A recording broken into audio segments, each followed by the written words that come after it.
হযরত ইব্রাহিম বিন Adham রাহমাতুল্লাহ আলাইহি তিনি একজন শেখ মুর্শিদের দরবারে চলে গেলেন।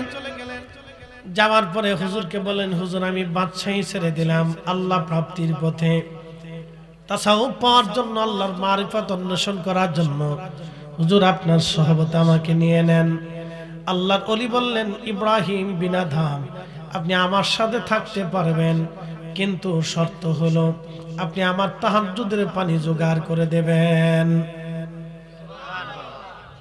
এই তাহাজ্জুদের পানি জোগাড় করতে করতে করতে করতে 12 বছর, সুবহানাল্লাহ, কত বছর?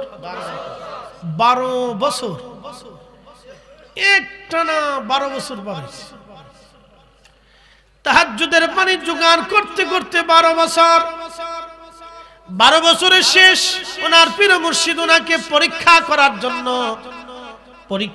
জন্য ওনাকে ওনার একজন মুরিদকে পাঠাইলেন, বাবা যাও, সে তো কুয়ার থেকে পানি উঠাই নিয়ে আসে, আজকে তার একটু পরীক্ষা করো। পরীক্ষা করার জন্য তার একজন পীর ভাই সেই কুয়ার ভিতরে তাহাজ্জুদের সময় গেছে। আপনি বুঝতেই পারতেছেন, তাহাজ্জুদের সময় কুয়ার থেকে পানি উঠাই এনে তারপরে হুজুরকে গরম করে দিতে হবে। এটা ছিল ওই ইব্রাহিম বিন আদহামের খেদমত, যারে দুনিয়ার মানুষ দাসীবাদী রাজার খেদমত করত, আজকে তিনি আল্লাহ পাওয়ার জন্য একজন আল্লাহর ওলির খেদমতে দাঁড়ায় গেছে। একসাথে বলবেন আল্লাহু আকবার। এটা চারটিখানি কথা না, যে দুনিয়ার মানুষ যার খেদমত করত, সে বাচ্চা ছিল, রাজা ছিল, দুনিয়ার মানুষ তার খেদমত করত, আজকে সে সব ছেড়ে দিয়ে এক আল্লাহর ওলির খেদমতে তাহাজ্জুদের পানি সকালবেলা প্রত্যেকদিন তাহাজ্জুদের সময় পানি নির্দিষ্ট সময় উঠা এনে পানি গরম করে হুজুরে দেয়। হুজুর ওযু করে আবার তাহাজ্জুদে দাঁড়ায়, নিজেও দাঁড়ায়, হুজুরও দাঁড়ায়। এখনকার দিনে কি মতো অ্যালার্ম ছিল, গড়ি ছিল? তো বুঝেন আপনি, একটা তাহাজ্জুদের পানি নির্দিষ্ট টাইমে ও আদায় করে দিতেই হবে, একদিন মিস করলে সর্বনাশ, একদিন মিস করলে সর্বনাশ। এই জন্য তাসাউফের পথ অত্যন্ত কঠিন, কিন্তু একবার যদি হাসিল হয়ে যায় তাহলে দুনিয়া আলোকিত হবে। সে চক্ষু বন্ধ করে আল্লাহর আসমান দেখতে পারবে যে কি আছে না আছে। এত পাওয়ার, এত পাওয়ার, যে পাওয়ারে খাজা বাবা আজমিরি আনা সাগরের পানি একটা লুটার ভিতরে নিয়ে এসেছিলেন। হযরত শাহজালাল ইয়ামানি জায়নামাজ বিছিয়ে দিয়েছিলেন সুরমা নদীর উপরে। আপনি কি মনে করেন শাহজালাল ইয়ামানি সেই দিন যদি জায়নামাজ সুরমাতে না বিছাইতে পারতেন, ইসলামের স্বাদ পাইতেন? খাজা বাবা আজমিরি যদি আজমির থেকে সেই দিন ধুলি পানিপথে নিক্ষেপ করতে না পারতেন, তাহলে আজকে এই ইসলামের সুমহান আদর্শ আপনি হয়তো পেতেন না। কথা বলেন ঠিক কিনা? মুজাদ্দিদ আল ফিসানি সিরহিন্দি যদি সেই দিন বাঘের খাঁচার ভিতরে, সম্রাট জাহাঙ্গীর তাকে বাঘের খাঁচার ভিতরে দিয়ে বাঘ সিংহকে ছেড়ে দিয়েছিল তাকে হত্যা করার জন্য, সেই দিন তাকে বাঘের খাঁচার ভিতরে দিয়েছিলেন। সেই দিন বাঘের সামনে যদি তিনি নামাজ না পড়তে পারতেন, আর বাঘ যদি তাকে সেই দিন পাহারা না দিত, তাহলে আজকের এই শশীতুল ইসলাম হয়তো আপনার আমার নসিবে হতো না। আপনাকে এগুলো বুঝতে হবে, নাম তাসাউফ। এই জন্য আউলিয়া কিরামকে কেউ যদি অস্বীকার করে, তাহলে আমি মনে করি সে তার নিজের বাপকে অস্বীকার করছে।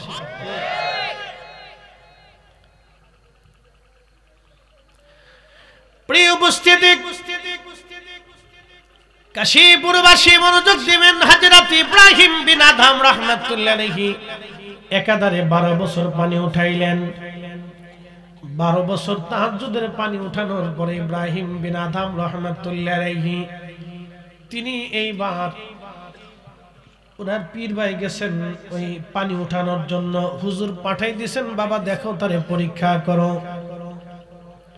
পানি উঠাইতে যাওয়ার পরে পীর ভাই ইচ্ছা করে ইব্রাহিম বিন আদহামকে পরীক্ষা করার জন্য আজকে ঝগড়া বাঁধিয়ে দিলেন। তো ঝগড়ার একটা পর্যায়ে ইব্রাহিম বিন আদহাম রাহমাতুল্লাহ আলাইহি তিনি তো আগে রাজা ছিলেন, সে বাদশাহী স্বভাব তার তখনও যায় নাই। ঠিক তখনই বাদশাহী স্বভাব দিয়া উনি ওনার পীর ভাইয়ের মুখের মধ্যে টাস করে থাপ্পড় মেরে দিয়েছে। এক থাপ্পড়। তো থাপ্পড় টাপ্পড় মারার পরে পানি লুইছে। এখন আমি যদি তাকে জিজ্ঞেস করি তাহলে বলেন তো ঘন ঘটা করে দিন তারিখ নির্দিষ্ট করে আলেম ওলামা দাওয়াত করে অতিথি সভাপতি প্রধান বক্তা লোকজন ভাড়া করে এইভাবে হুজুর দাওয়াত করে এই সিস্টেমে মাহফিল কে কোন সাহাবী কোন দিন করছে সেও জবাব দিতে পারবে না। কি কথা কন না কেন? সেও জবাব। যদি জিজ্ঞেস করি ভাইরে আপনি তো আমার কাছে দুরুদের দলিল চাইলেন, তাহলে বলেন তো আপনার বাড়ির মসজিদ সুন্দর করে পাকা পুস্তা করে রং তামাশা করিয়া মিনার টিনার বানাইয়া একবারে সুন্দর উঁচু বিল্ডিং টিল্ডিং করে একবারে টাইলস টাইলস এসিমিসি লাগাইয়া সুন্দর করে এত ঢক শাক সুন্দর সাজসজ্জা নবীর কোন সাহাবী করছে? কোনো জবাব নেই। যে নবীও করে নাই সাহাবীও করে, তা আপনি করলেন কেন? নেকের উদ্দেশ্যে করছেন, তো নেকের উদ্দেশ্যে বেদাত করলেন কেন? যেটা সাহাবী করে নাই রাসূল করে নাই আপনি করলেন কেন?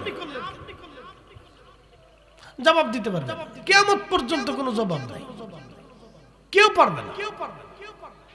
আজও পর্যন্ত নেই, কিয়ামত পর্যন্ত কেউ জবাব দিতে পারবে না। কি জবাব দিবে? আমি যদি জিজ্ঞেস করি যে রাসূলের নবীর মসজিদ কাঁচা ছিল কেন, খেজুর পাতার ছাউনি ছিল কেন, নবী যদি বলতেন হে সাহাবীরা তোমার রক্ত কেটে হলেও কলিজা কেটে হলো আমার মসজিদ প্রাসাদ করে দিতে হবে। পৃথিবীর এত রাজা বাদশার বাড়ি প্রাসাদ হলো, রাসূলের মসজিদ তখন প্রাসাদ হতে পারতো না? সাহাবী کرام জীবনে সব উজাড় করে হলো রাসূলের মসজিদ প্রাসাদ বানাই দিতে পারতো। কি কথা কন না কেন? তো নবী মসজিদও ওইভাবে রাখলেন, নামাজ ওইভাবেই পড়লেন। তো রাসূল মসজিদ পাকা করলেন না, আপনি মসজিদ পাকা করলেন কেন? সব কি সাহাবীরা জানতেন না? তো সাহাবীরা সব জানার পরে রাসূলের মসজিদ পাকা করলো না, আপনি আপনার বাড়ির মসজিদ পাকা করেন, আপনি দলিল দেন। কিয়ামত পর্যন্ত দলিল খুঁজে পাবেন না, কোনো দলিল নেই। তো এই জন্য গুতাগুতি করলে গুতাগুতির কোনো শেষ নাই। কি কথা ঠিক আছে না ভাই? যদি আমরা খুশাখুশি করি তাহলে খুশাখুশির শেষ নাই। খুশাখুশি করলে পাল্টাপাল্টি করলে তো পাল্টাপাল্টি শেষ নাই। এখন প্রশ্ন হলো আমরা মাহফিল করব কেন? যদি আজকের এই মাহফিল না হতো তাহলে আমিও আসতাম না, আপনারাও বসতেন না। যদি না বসতেন তাহলে কোরআন হাদিসের এই কথাগুলো হতো না, জিকিরও হতো, দোয়া হতো। তাহলে বুঝা গেল সামান্য একটু বেদাতের ফতোয়ায় আমরা অনেক বড় উপকার থেকে মারুম হয়ে যেতাম। কথা ঠিক আছে নাকি? তাহলে এই জন্য আমাদের বাড়িতে যদি মিলাদের মাহফিল হয়, যদিও নাম মিলাদ কিন্তু কাজ হয় কার? না না একসাথে বলেন, কার হয়? কোরআন তেলাওয়াত কার? জিকির কার? আমার রাসূলের দুরূদ হয়। কথা ঠিক আছে না ভাই? দোয়া হয় কার কাছে? তো আল্লাহর কাছে দোয়া হলো, যদিও নাম মিলাদ কিন্তু দোয়া হয় কার কাছে? তাহলে বোঝা গেল এটা আর সাধারণ জায়গা থাকে না, এটা হিলাকুজ জিকির, এটা দুনিয়ার বেহেশতের বাগানে পরিণত হয়ে যায়। কথা বল ঠিক কি না? তাহলে আপনি বেদাতের ফতোয়া যতই দেন, রাসূল বলে দিয়েছেন এটা বেহেশতের বাগান। এবার মন চাইলে করেন, না চাইলে না করেন। আন-নওয়াফিল অতিরিক্ত মন চাইলে করতে পারেন, না চাইলে নাও করতে পারেন। জোর করে আপনার বাড়ি যে আমি মিলাদ পড়াবো না, আমার বাড়ি এসে আপনি মিলাদ পড়াবেন না। কথা ঠিক আছে না ভাই? এটা আন-নওয়াফিল। যারা বলেন এটা কি আন-নওয়াফিল অতিরিক্ত। আল্লাহ বলেন ফামাইয়ামাল মিসকালা যাররাতিন খাইরান ইয়ারা, অনুপরিমাণ নেক কাজ যদি করো তাহলে আমি বেনিফিট দিয়ে দেব। এখন প্রশ্ন রাখতে পারেন ফরিদি হুজুর আপনি এত সুন্দর করে এগুলি সাজায় গোজায় বলতেছেন কেন? বলার পিছনে আমার একটা উদ্দেশ্য আছে। উদ্দেশ্য সহিহ বুখারী থেকে রাসূল বলে দিলেন আমার উম্মত মান আদালি ওয়ালিয়ান ফাকাদ আযানতুহু বিল হারব, আমার ওলিদের সাথে যারা দুশমনি করে আমি আল্লাহ তাদের সাথে যুদ্ধ ঘোষণা করি। এরপরে রাসূল বলেন ওলি কেমনে হয়? ওলি কেমনে হবে? আল্লাহর নবী বলতেছেন আমার উম্মত যখন মানুষ ফরজ ইবাদত করে তখন আল্লাহ তার ইবাদতটাকে পছন্দ করে, এটা আল্লাহর কাছে অধিক পছন্দের ইবাদত। এরপরে যখন আমার উম্মত আন-নওয়াফিল অতিরিক্ত ইবাদত করে তখন আল্লাহ বান্দার দিকে ধাবিত হয়, বান্দা আল্লাহর দিকে ধাবিত হয়, বান্দার সাথে আল্লাহর একটা গোপন প্রেমের সম্পর্ক হয়ে যায়। বলে দেই কিভাবে হয়। আপনি একজন শ্বশুর বাড়ি আত্মীয়তা করছেন, শ্বশুর বাড়ি তো আপনার স্ত্রী আপনার এক মহিলাকে বিয়ে করে আনছেন, বিয়ে করার সুবাদে স্ত্রীর বোন আপনার আত্মীয় হয়েছে, তার ভাই আত্মীয় হয়েছে, তার মা তার বাবা আত্মীয় হয়ে গেছে, তার পরিবারের খালা খালু ফুফা ফুফু আত্মীয় স্বজন দাদা দাদি নানা নানি আপনার স্ত্রীর যারা আছে তারা আপনার আত্মীয় হয়ে গেছে। কথা ঠিক আছে না ভাই? শুধু এক বিবাহের কারণে কি হয়েছে, সে আপনার আত্মীয় হয়েছে, আপনি তার আত্মীয় হয়েছে। এখন আত্মীয় হওয়ার সময় বিবাহের সময় কিন্তু ইজাব কবুলের সময় শর্ত থাকে না যে আব্দুল করিম অমুক গ্রাম নিবাসী অমুকের ছেলে 1 লক্ষ টাকা দেলমোহরে 50,000 টাকা উসলে বাকি 50,000 টাকা রেখে এবং আপনার আব্বারে কাপড় চোপড় দিবে, আপনার মারে দিবে, আপনার ভাইরে দিবে, আপনার বোনেরে দিবে, আপনার খালারে দিবে, ফুফুরে দিবে, দাদিরে দিবে, মাঝে মধ্যে আপনার বাড়ি বেড়াইতে আসবে, মিষ্টি মিষ্টি নিয়ে আসবে, দই নিয়ে আসবে, এরপর কিছু মুরগা টুরগা খাসি টাসি এগুলো মাঝে মধ্যে আনবে, আপনাদেরকে খাওয়াবে, আপনারাও খাওয়াবেন, এই শর্তে আপনার সাথে বিয়ে। এরকম কোন শর্ত আছে ভাই? তাহলে শ্বশুর বাড়ি গেলে মিষ্টি নেন কে?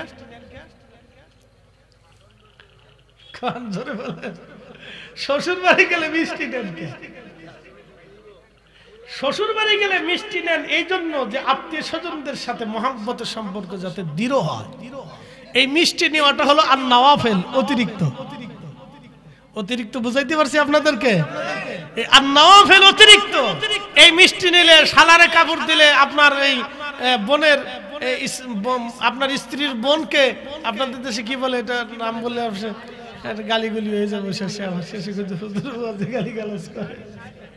আচ্ছা আপনার শালিকাকে যদি আপনি কাপড় চোপড় দেন, এই কিছু হাদিয়াটা দিয়ে দেন, এই গিফট টিপ দেন, এটা সেটা দেন, বিদেশ থেকে এটা সেটা পাঠান, তাহলে কি মোহাম্মত বাড়ে না কমে? বাড়ে।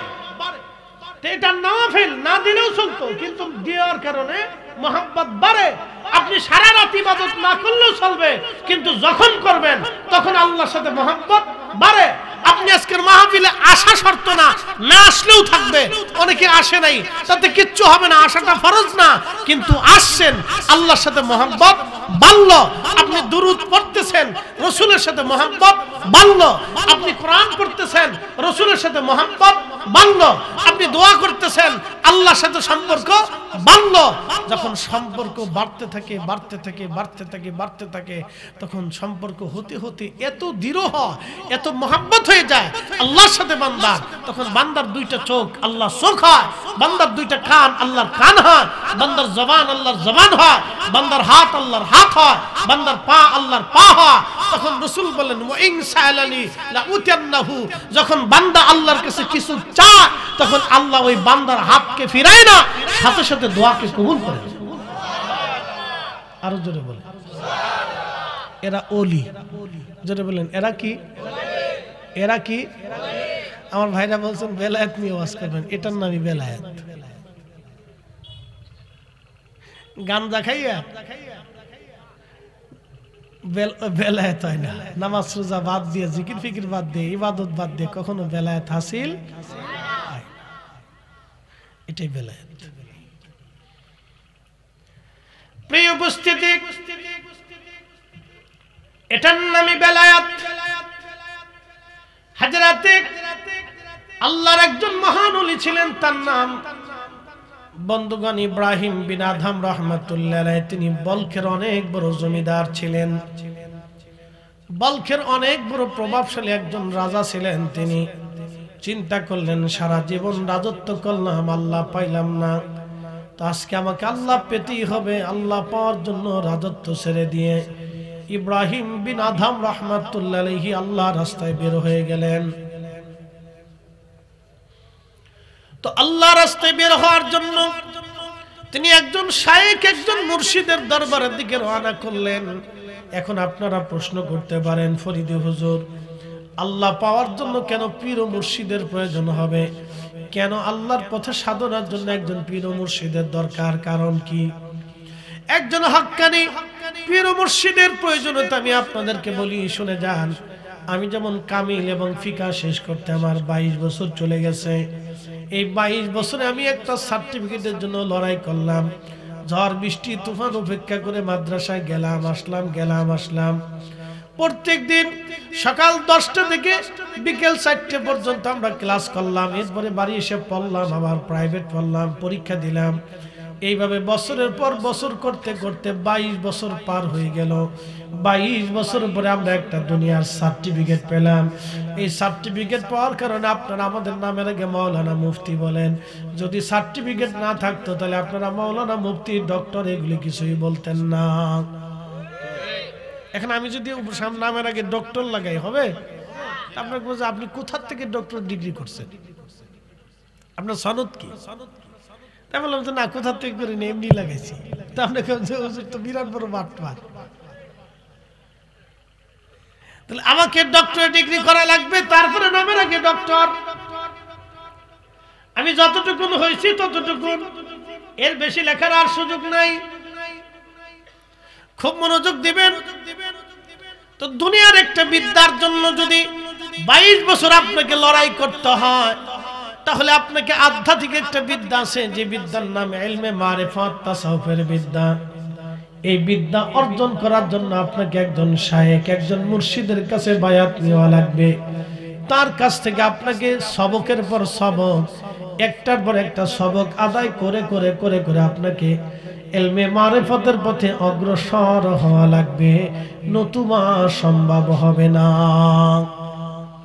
দুনিয়ার ডাক্তারি বিদ্যা শেখার জন্য ডাক্তারের কাছে যেতে হয়, দুনিয়ার ইঞ্জিনিয়ারিং বিদ্যার জন্য ইঞ্জিনিয়ারের কাছে যেতে হয়, পদার্থ শেখার জন্য পদার্থবিদের কাছে যেতে হয়, রসায়নবিদের কাছে রসায়ন কাছে যেতে হয়, অঙ্কশাস্ত্র শেখার জন্য অঙ্কবিদের কাছে যেতে হয়, দুনিয়ার ইংরেজি শেখার জন্য ইংরেজি টিচারের কাছে যেতে হয়, আরবি শেখার জন্য আরবি টিচারের কাছে যেতে হয়, কোরআন শেখার জন্য কোরআনের শিক্ষকের কাছে যেতে হয়, হাদিস শিখার জন্য ইলমে হাদিসের কাছে যেতে হয়। অতএব ইলমে তাসাউফ শিখার জন্য অবশ্যই আপনাকে একজন কামিল মুর্শিদের কাছে যেতে হবে, নতুবা ইলমে মারিফাত শেখা যাবে না। কথা কন না কেন? আমার দিকে তাকান। অ্যালোপ্যাথিকের বিদ্যা দিয়ে ওপেন হার্ট সার্জারি করা যায় না? না।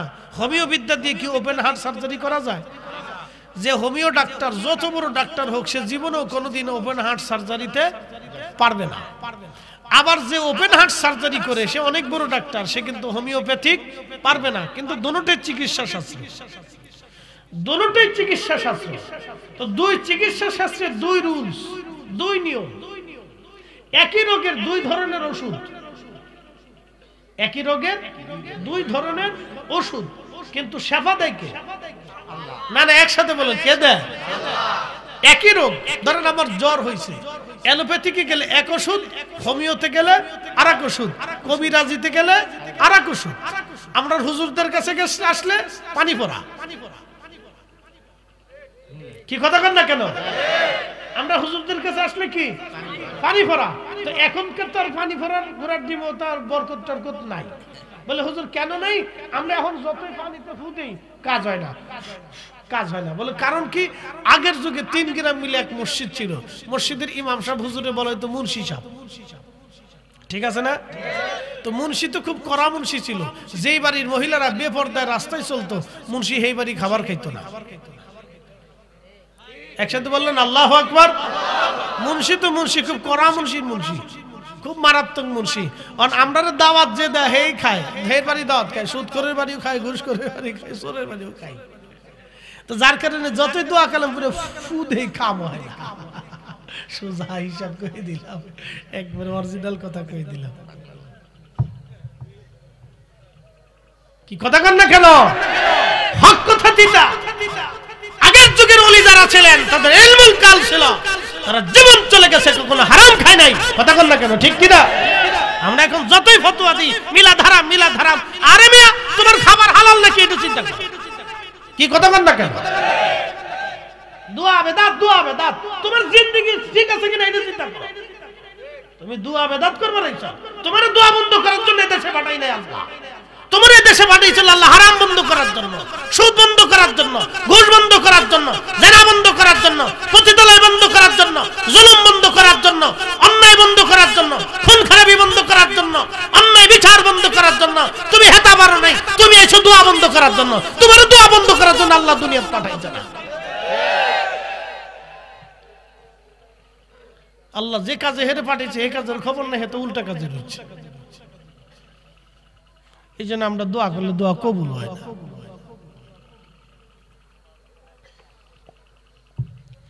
আমার কথা কি লজিক আছে?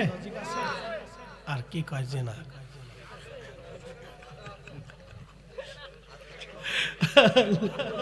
দাদা ডাককে মতো বেরিয়ে দিছে, যা ও কার লোক সেটা পরে দেখছ, আগে কই এলোই লজিক মানে যুক্তি। আমার কথায় তো যুক্তি যদি না থাকে তাহলে বলে যে হুজুর যুক্তি নাই। আমি তো যুক্তি দিয়ে বলতেছি, কথা ঠিক আছে না? আল্লাহ কবুল করুক বলে না। প্রিয় উপস্থিতি, হযরত ইব্রাহিম বিন আদহাম রাহমাতুল্লাহ আলাইহি তিনি একজন শেখ মুর্শিদের দরবারে চলে গেলেন। যাওয়ার পরে হুজুরকে বলেন, হুজুর আমি বাদশাহী ছেড়ে দিলাম আল্লাহ প্রাপ্তির পথে, তাসাউফ পাওয়ার জন্য, আল্লাহর মারিফত অন্বেষণ করার জন্য হুজুর আপনার সহবত আমাকে নিয়ে নেন। আল্লাহর ওলি বললেন, ইব্রাহিম বিন আদহাম আপনি আমার সাথে থাকতে পারবেন, কিন্তু শর্ত হলো আপনি আমার তাহাজ্জুদের পানি জোগাড় করে দেবেন। মাফ করে দিবেন, এখন অনেক পীর সাহেবরা নামাজই পড়ে না। আব্বা ক্ষমা করে দিয়েন, সত্য কথা বলতেছি, সত্য কথা। অনেক পীরে নামাজই পড়ে না, তাই পীর হইছে। আস্তাগফিরুল্লাহ আল-আযীম, লা হাওলা ওয়ালা কুওয়াতা ইল্লা বিল্লাহ। আমি সত্য কথা বলবো, তিতা হলো তিতা, মিঠা হলো মিঠা। নামাজ ছাড়া কোনোদিন ওলি হওয়া যায় না, আল্লাহর কসম করে বলি, নাহলে আকাশ ভেঙে যাবে, পৃথিবী শুকিয়ে যাবে, সাগর শুকাবে, পৃথিবী পড়ে যাবে। আল্লাহ যাহা বলেছে সেটা ঠিক, রাসূল যেটা বলেছে এটাই ঠিক। কথা কর না কেন? চুল পরিমাণ ডান বাম হবে, আল্লাহ তার রাসূল যা বলছে এটা ঠিক। বলে বাবা তাহাজ্জুদের পানি জোগাড় করতে হবে। হুজুর হ্যাঁ করুন। এই তাহাজ্জুদের পানি জোগাড় করতে করতে করতে করতে 12 বছর, সুবহানাল্লাহ। কত বছর? 12 বছর, একটানা 12 বছর বয়স। তাহাজ্জুদের পানি জোগাড় করতে করতে 12 বছর, 12 বছরের শেষ ওনার পীর মুর্শিদ ওনাকে পরীক্ষা করার জন্য ওনাকে ওনার একজন মুরিদকে পাঠাইলেন, বাবা যাও, সে তো কুয়ার থেকে পানি উঠাই নিয়ে আসে, আজকে তার একটু পরীক্ষা করো। পরীক্ষা করার জন্য তার একজন পীর ভাই সেই কুয়ার ভিতরে তাহাজ্জুদের সময় গেছে। আপনি বুঝতেই পারতেছেন, তাহাজ্জুদের সময় কুয়ার থেকে পানি উঠাই এনে তারপরে হুজুরকে গরম করে দিতে হবে। এটা ছিল ওই ইব্রাহিম বিন আদহামের খেদমত, যারে দুনিয়ার মানুষ নাশিবাদী রাজার খেদমত করত, আজকে তিনি আল্লাহ পাওয়ার জন্য একজন আল্লাহর ওলির খেদমতে দাঁড়ায় গেছে। একসাথে বলবেন আল্লাহু আকবার। এটা চারটিখানি কথা না, চারটিখানি কথা না। যে দুনিয়ার মানুষ যার খেদমত করত, সে বাচ্চা ছিল, রাজা ছিল, দুনিয়ার মানুষ তার খেদমত করত, আজকে সে সব ছেড়ে দিয়ে এক আল্লাহর ওলির খেদমতে তাহাজ্জুদের পানি সকালবেলা প্রত্যেকদিন তাহাজ্জুদের সময় পানি নির্দিষ্ট সময় উঠায় এনে পানি গরম করে হুজুরে দেয়। হুজুর ওযু করে আবার তাহাজ্জুদে দাঁড়ায়, নিজেও দাঁড়ায়, হুজুরও দাঁড়ায়। এখনকার দিনে কি মতো অ্যালার্ম ছিল, গড়ি ছিল?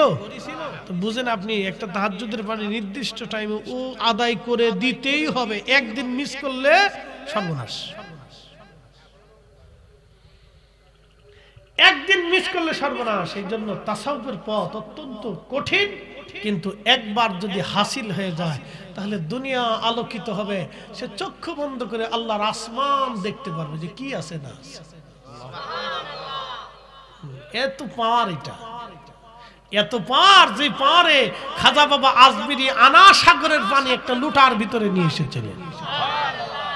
হযরত শাহজালাল ইয়ামানি জায়নামাজ বিছিয়ে দিয়েছিলেন সুরমা নদীর উপরে।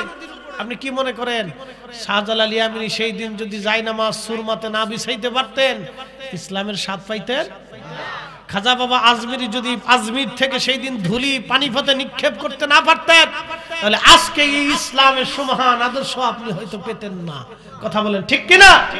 মুজাদ্দিদ আল ফিসানি সিরহিন্দি যদি সেই দিন বাঘের খাঁচার ভিতরে, সম্রাট জাহাঙ্গীর তাকে বাঘের খাঁচার ভিতরে দিয়ে বাঘ সিংহকে ছেড়ে দিয়েছিল তাকে হত্যা করার জন্য, সেই দিন তাকে বাঘের খাঁচার ভিতরে দিয়েছিলেন। সেই দিন বাঘের সামনে যদি তিনি নামাজ না পড়তে পারতেন, আর বাঘ যদি তাকে সেই দিন পাহারা না দিত, তাহলে আজকের এই শশীতুল ইসলাম হয়তো আপনার আমার নসিবে হতো না। আপনাকে এগুলো বুঝতে হবে, নাম তাসাউফ। এইজন্য আউলিয়া কিরামকে কেউ যদি অস্বীকার করে, তাহলে আমি মনে করি সে তার নিজের বাপকে অস্বীকার করছে।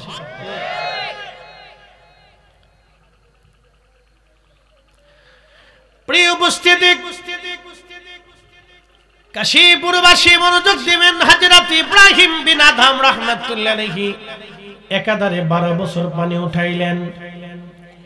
12 বছর তাহাজ্জুদের পানি উঠানোর পরে ইব্রাহিম বিন আদম রাহমাতুল্লাহ আলাইহি তিনি এইবার ওনার পীর ভাই গেছেন ওই পানি উঠানোর জন্য। হুজুর পাঠাই দিয়েছেন, বাবা দেখো তারে পরীক্ষা করো।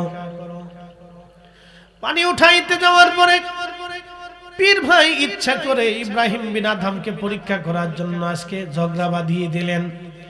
তো ঝগড়ার একটা পর্যায়ে ইব্রাহিম বিন আদম রাহমাতুল্লাহ আলাইহি তিনি তো আগে রাজা ছিলেন, সে বাদশাহী স্বভাব তার তখনও যায় নাই। ঠিক তখনই বাদশাহী স্বভাব দিয়া উনি ওনার পীর ভাইয়ের মুখের মধ্যে টাস করে থাপ্পড় মেরে দিয়েছে। এক থাপ্পড়। তো থাপ্পড় টাপ্পড় মারার পরে পানি লুইছে। হুজুর কিছু বলে নাই, চুপচাপ। তাহাজ্জুদ পড়ছে, ফজর পড়ছে। 12 বছর শেষ। ইব্রাহিম বিন আদম বলল, হুজুর 12 বছর তাহাজ্জুদের পানি জোগাড় করছি, তাহাজ্জুদের ইবাদত করছি আপনার সাথে, আমার কি ছুটি হইছে? বলতেছে, বেটা 12টা বছর তুমি তাহাজ্জুদের পানি জোগাড় করছো, কিন্তু বেটারে তোমার বাদশাহী নজর এখনো যায় নাই। ওই যে থাপ্পড় মারছে, পরীক্ষায় ফেল। পরীক্ষায় কি করছে? ফেল করছে। বেটারে 12টা বছর তুমি তাহাজ্জুদ পড়ছো, কিন্তু বাদশাহী স্বভাব। বলে, হুজুর তুমি তোমার পীর ভাইকে আজকে থাপ্পড় মারছো? বলে, হ্যাঁ হুজুর ভুল হয়ে গেছে। কে বেটা, তোমাকে আরো 12 বছর থাকতে হবে।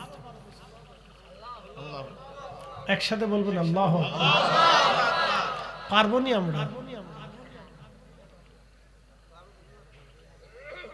আরো 12 বছর থাকতে। আপনি দেখছেন সাধনাটা কত কঠিন ছিল তাদের। আল্লাহর আকাশের দিকে তাকালে বৃষ্টি তো এমনি হতো না।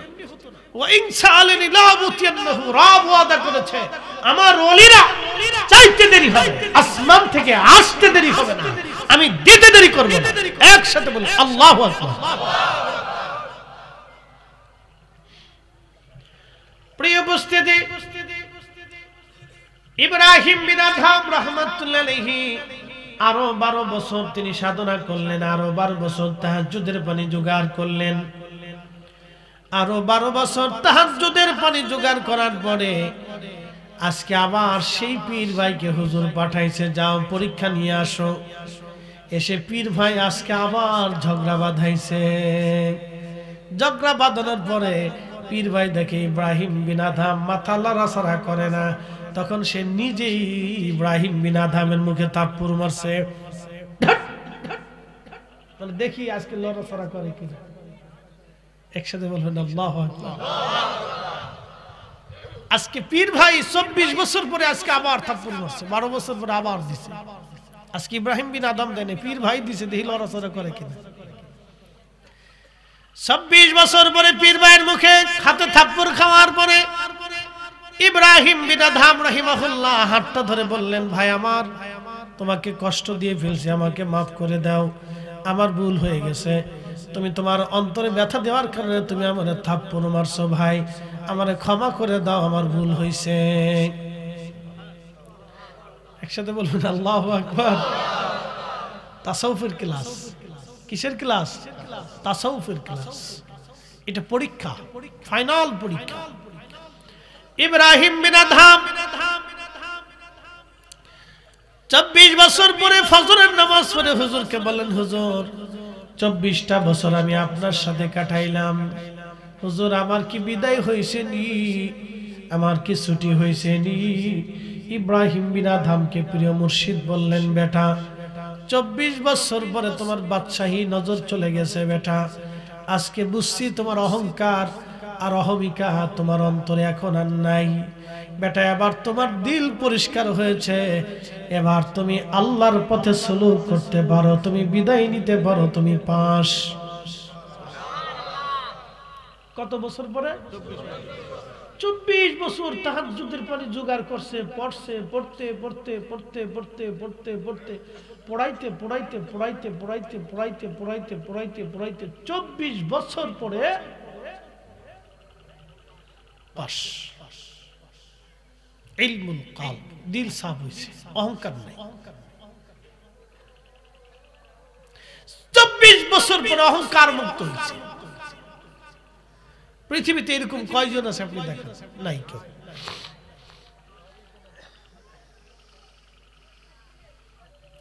আমরা বেহুদে ঝগড়া করি, বুঝছেন? জানাজার পরে দোয়া বন্ধ করে দাও। কে বন্ধ করার জন্য আপনি উঠে পড়ে লাগছেন কে?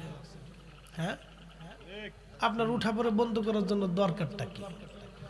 জানাজার দোয়ার ওই দোয়া তো এক দোয়া না। খিচুড়ি বিরিয়ানি এক জিনিস না, ফরজ আর মুস্তাহাব কি এক জিনিস হয়? আপনি ফরজ নামাজের পরে দোয়া করলে করতে পারেন, না করলে নাও করতে পারেন, এটা আপনার ইচ্ছা। আর নওয়াফিল অতিরিক্ত। আপনি জানাজার পরে যে দোয়া করেন, এই দোয়াটা তো জানাজার দোয়া এক দোয়া না। আমি আপনাকে বলি, এখন পরিসংখ্যান দিই, খুব মনোযোগ দিবেন, আমি দলিল দেব না, যুক্তি দিয়ে বোঝাচ্ছি। জানাজার নামাজ আদায় করার সময় কি আপনি পূর্ব দিকে দাঁড়াইলে জানাজা হবে? কেন? শর্ত কেবলার দিকেই থাকতে হবে। কথা ঠিক আছে না ভাই? আচ্ছা, লাশ কি সামনে না থাকলে জানাজা হবে না? গায়েবী জানাজা বলে কোনো জানাজা ইসলামে নাই, এটা একটা ফালতু মতবাদ আমাদের দেশে। গায়েবী জানাজা বলে কোনো জানাজা ইসলামেই নাই, আপনি পড়বেন কেন? যেটা ইসলামে নাই আপনি সেটা পড়বেন কেন? আচ্ছা গেল, লাশ উপস্থিত না থাকলে কোনো জানাজা নাই, উপস্থিত লাশ সামনে থাকতেই হবে। আচ্ছা গেল, তো জানাজা লাশ সামনে উপস্থিত, এখন উপস্থিত না থাকলে জানাজা হবে না। এখন আপনাদেরকে বলি, জানাজার নামাজের পরে যে দোয়াটা হয়, এই দোয়ার জন্য কি লাশ সামনে রাখা শর্ত আছে? কোনো কেবলামুখী হয়ে থাকা কোনো শর্ত আছে? আচ্ছা, এরপরে জানাজার নামাজ কি ওযু ছাড়া পড়লে হবে? হ্যাঁ, আচ্ছা, এই দোয়া ওযু না থাকলেও হবে, কারণ এটা মুস্তাহাব। ওযু না থাকলেও হবে, কিন্তু ওযু থাকাটা উত্তম, না থাকলেও হয়ে যাবে, হয়ে গেছে, এটা মুস্তাহাব, ফরজ না, কিন্তু ওযু থাকাটা মুস্তাহাব। আচ্ছা, তাহলে এটা ওযু ছাড়া হয় না, এটা ওযু না থাকলেও চলে। তাহলে এই দোয়া আর এই দোয়া কি এক দোয়া হলো? আচ্ছা, এরপরে আসে, এরপরেরটা হলো, এই দোয়ার উদ্দেশ্যে কিছু নির্দিষ্ট দোয়া কালাম জরুরি, নির্দিষ্ট দোয়া, যেমন তাকবীর দেওয়া, সালাতের মতো কাতার করে দাঁড়ানো, এরপরে আপনার দোয়া পড়া, এরপরে সালাম ফেরানো, এই যে আনুষঙ্গিকতা আছে। বাকি দোয়াতে কি এগুলির কোনো উপস্থিতি আছে? এগুলি না হলেও চলবে, যে কোনো কোরআন শরীফ থেকে আয়াত করে আপনি দোয়া করে দিলেন। এখন জানাজার পরে যে দোয়াটা হয়, এই দোয়াটা কিসের উদ্দেশ্যে দোয়া, এটা আমাকে বুঝতে হবে। এই দোয়াটা হচ্ছে মুস্তাহাব এবং মুস্তাহসান, অর্থাৎ আপনার ইচ্ছা হলে পড়তে পারেন, না পড়লেও না পড়তে পারেন। কিন্তু এটা কেন করে? যে মৃত্যুর পরে কিছু কোরআন শরীফ খতম থেকে দোয়া করে, তার জন্য দোয়া হয়। যেমন এই জানাজার নামাজের পরে 100 লোক উপস্থিত আছে, তো ইমাম সাহেব হুজুর বলল যে দেখেন, প্রত্যেক সূরা ইখলাস একবার করে তেলাওয়াত করলে 10 পারা কোরআনের সওয়াব, 3 বার তেলাওয়াত করলে 3 খতম কোরআনের সওয়াব আছে, আর 1 খতম কোরআনের সওয়াব আছে। তাহলে আপনারা 100 জন আছেন, আপনারা 3 বার করে সূরা ইখলাস পড়েন। তো 100 জনে যদি 3 বার করে সূরা ইখলাস পড়ে, তাহলে কয়শো খতম হলো? 100 খতম। একসাথে বলবেন না সুবহানাল্লাহ? কত খতম হলো? 100।